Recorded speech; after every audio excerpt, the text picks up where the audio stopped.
mga mi, oh, tingnan nyo naman, sa mahilig dyan mag-mogo-mogo, mahilig uminom ng mogo-mogo. Ayan, mag-check out na kayo dito kay TikTok kasi naka-sale po tayo. Ito ay 6 na flavor ang aking check out. Meron tayong grapes, orange, coconut, meron tayong melon, strawberry, sa kayong lychee natin na flavor. Ayan, 6 pieces po.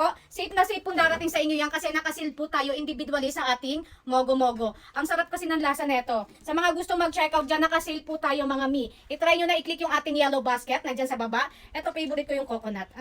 Guys, tikman natin, ano? 320 ml po ito. Ang sarap niya. Yan, pwede nyo ilagay sa rep, lagyan nyo ng yellow, ano? Yan, ang sarap niya, guys.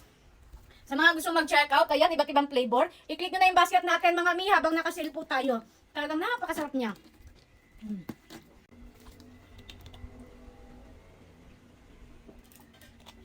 Ayan, guys, oh. Ang sarap niya. May nata de coco, di ba? Ayun, oh. Kita nyo naman. Ang sarap.